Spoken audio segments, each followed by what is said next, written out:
I got a paternity test as a joke. Now I'm paying child support for a kid named after her ex. Sounds like the setup to some late-night comedy routine, right? Like one of those exaggerated stories people tell at the bar to get a laugh out of their friends. Except this isn't a joke. It's my actual life. And I don't even know how to explain the mix of humiliation, anger and exhaustion that comes with living it. I didn't just lose my money. I lost my trust, my pride, and any idea of what family was supposed to mean. Let me back up. When my girlfriend, well now my ex, first told me she was pregnant, I didn't question it. Not for a second. We'd been together for almost 3 years. Sure, we had our problems. She had a temper. I had a tendency to shut down during arguments. We weren't perfect, but cheating, that never crossed my mind. Or maybe I should say, I never let it cross my mind. Because there were signs. There are always signs, aren't there? Looking back, I see them clear as day. But when you're in it, when you want to believe in the person you're sharing your bed with, you push those red flags down until they're practically screaming. She told me the news on a Sunday morning. I remember it like a movie scene. Sunlight coming through the blinds. Me half asleep. Her sitting on the edge of the bed with this nervous smile. "I'm pregnant," she said. And despite everything I know now, in that moment, I was happy. Genuinely happy. I hugged her, kissed her forehead, told her we were going to make it work. And for months, that's what I believed. Then the name came up. Oh, the name. That's when things started to itch at the back of my mind. She told me she'd already been thinking about it, that if it was a boy, she wanted to name him Adrian. Harmless enough, right? Except I knew who Adrian was. Her ex, the guy she dated before me. The one she claimed she was so over, but still brought up way too often. Usually to complain about how awful he'd been. I remember laughing nervously and asking, "You mean, after him?" She rolled her eyes. "Don't be ridiculous. It's just a name I like. It doesn't mean anything." I let it go. Against my better judgment. I let it go. Because what was I supposed to do? Argue that she couldn't use a perfectly normal name, just because it belonged to someone in her past. It sounded petty. It sounded insecure. So I swallowed that discomfort like I swallowed every other uneasy feeling in that relationship. Fast forward to the birth. I was there in the delivery room, holding her hand, tears in my eyes when I heard the first cry. And when the nurse asked what the baby's name was, she looked right at me and said, "Adrian." Just like that. No hesitation. No compromise. I nodded, because what else could I do? Argue with the mother of my child while she's lying there exhausted. I told myself I'd bring it up later, but later never came. For the first year, I tried to be the father I thought I was. Midnight feedings, diaper changes, rocking him back to sleep, while humming songs I didn't even know I remembered. I loved that kid. Or at least I loved who I thought he was. Every time he looked up at me with those big eyes, I saw a future I was willing to fight for. But then the whispers started. It began with her friends. Little comments that slipped through when they thought I wasn't listening. "He looks so much like his mom." Or, "Funny, he doesn't really have your nose." At first I brushed it off. Genetics are weird, right? But then one day my buddy, who's known me since we were kids, pulled me aside and said, "Man, don't take this the wrong way, but that baby doesn't look a thing like you." That was the first time I let the thought in. Just a crack, but enough. Enough to keep me up at night staring at the ceiling, wondering if I was raising another man's kid. And here's the kicker. The paternity test wasn't even my idea. It was hers. Yeah. She laughed one night when the baby was about a year old and said, "You know, you should take one of those paternity tests, just for fun, like on those trashy talk shows."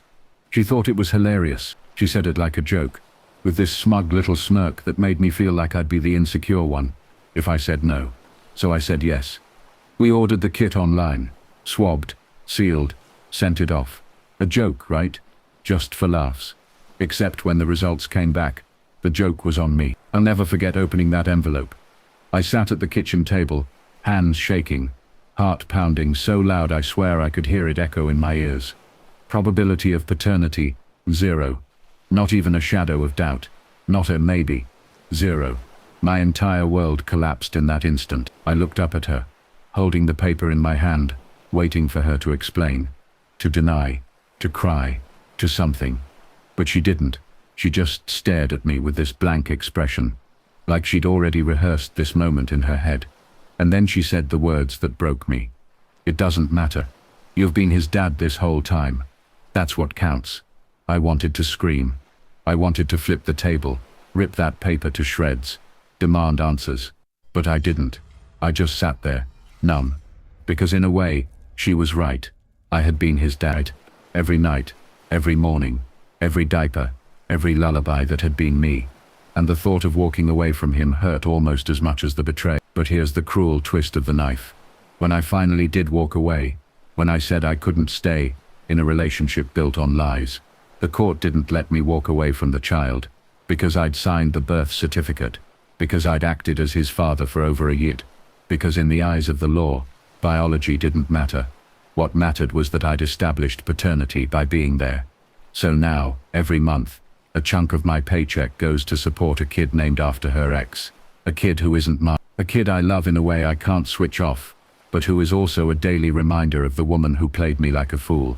People ask me why I don't fight it harder, why I don't appeal, why I don't drag her through the mud.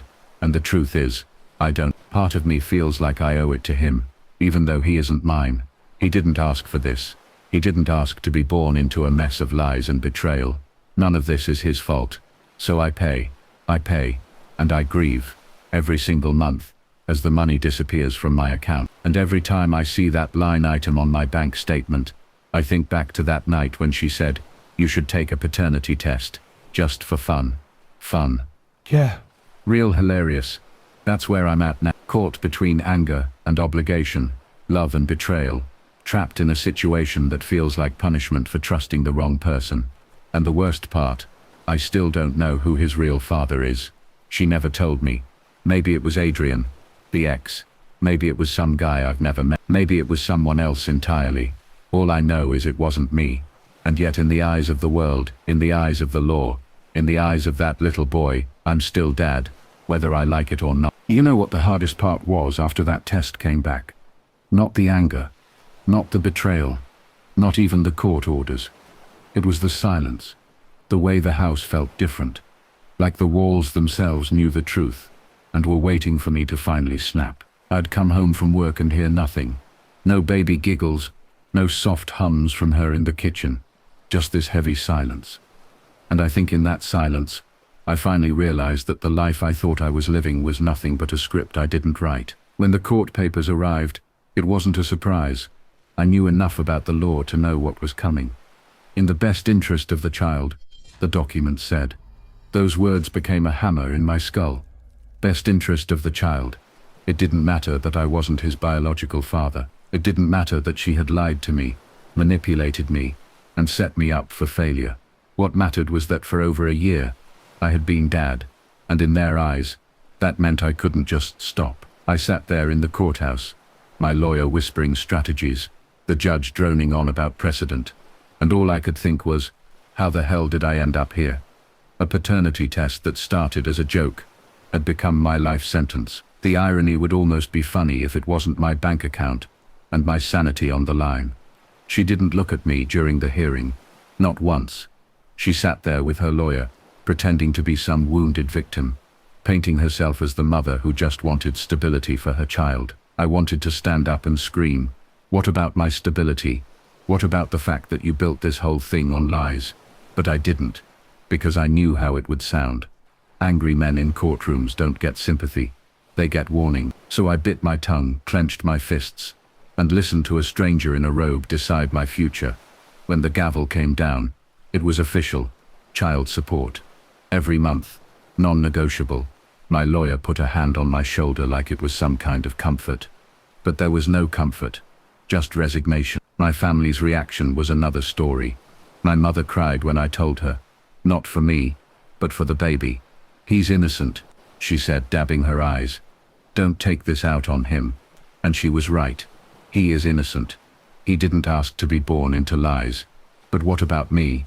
Wasn't I innocent too? Didn't I deserve some kind of justice for being tricked into fatherhood?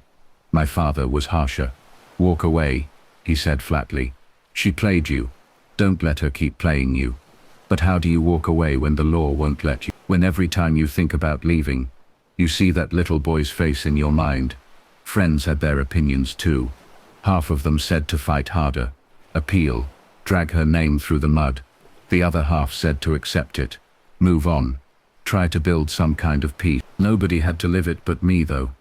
It's easy to give advice when it's not your paycheck disappearing, or your heart breaking. The strangest part was my relationship with the kid. Adrian. Yeah, every time I say his name, it's like swallowing glass. Named after her ex, but none of that is his fault. He's just a kid. And kids, they don't care about DNA. They don't care about court orders. To him I'm dad. The guy who fed him, rocked him to sleep, kissed his forehead. He doesn't know the truth. And honestly, I hope he never does. He deserves a childhood, not a scandal. So I still see him sometimes. Not as much as before, but enough. And every time I hold him, I feel that strange mix of love and pain. Love, because he's innocent, and he's part of my life. Pain because he's a reminder of her lies, her betrayal, the fact that I was just a placeholder for someone else. It's like hugging a wound. You want to stop, but you can't. One night, a few months after the court ruling, she called me, out of nowhere.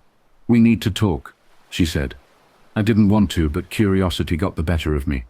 We met at a diner. She slid into the booth across from me, looking tired, worn down. For a second I saw the woman I used to love, before all of this, and then she opened her mouth. I don't know who his father is, she admitted. It could be Adrian. It could be someone else. I just stared at her. That was supposed to make me feel better. That was supposed to ease the knife she'd stuck in my back. All it did was confirm that I'd been nothing more than a safety net, a backup plan. You used me, I said quietly, my voice shaking with rage. I couldn't release in public. You knew there was a chance he wasn't mine, and you let me believe it anyway. You named him after your ex and smiled in my face while you did it. You ruined everything.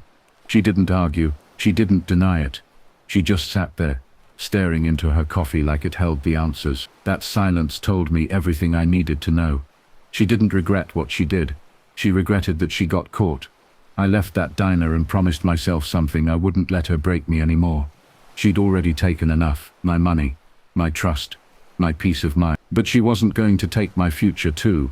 So I started rebuilding. Therapy for one. I had to, otherwise the bitterness was going to eat me alive. I told my therapist everything. The paternity test, the court, the humiliation, the kid's name. She didn't laugh. She didn't pity me. She just listened, and for the first time, I felt like maybe I wasn't crazy. Maybe I was just a man who loved the wrong person too much. I started working out again, hitting the gym like I did when I was younger. Not to get revenge, not for vanity, but because I needed to feel strong somewhere. When your life spins out of control, the barbell is honest. It doesn't lie. You put in the work. It gives you the result. Simple, clean, something I hadn't felt in years. And slowly, I started living again, going out with friends, laugh, meeting new people, though I keep my guard up more than I used to. Trust is expensive when you've been burned this badly. Do I still pay child support? Yeah, every month, like clockwork. Do I resent it? Absolutely. But do I hate the kid? No, never. He's the only innocent piece in this whole mess. If anything, I feel sorry for him. Sorry that one day, he might find out his mother built his childhood on lies. Sorry that he'll have to piece together the truth of who his real father is. As for me, I've learned a brutal lesson. Love isn't enough. Trust isn't automatic. And if someone suggests a paternity test as a joke, don't laugh. Don't shrug it off. Take it seriously, because the truth may not just change your life. It might trap you in one you never wanted. Some nights I still lie awake, staring at the ceiling, thinking about that moment I opened the envelope. 0%. I wonder what would have happened if I'd never taken the test. Would I still be with her, raising a kid that wasn't mine, blissfully ignorant? Would ignorance have been better than this bitter truth? I don't know, but I do know this. I'd rather live with the pain of the truth than the comfort of a lie. So that's where I am now. Not healed, not whole, but alive. Still moving forward. Still carrying the weight of a mistake that wasn't mine, but became my burden anyway. And if my story sounds like a joke, trust me, it isn't. It's just proof that sometimes life's cruelest punchlines are the ones we never see coming.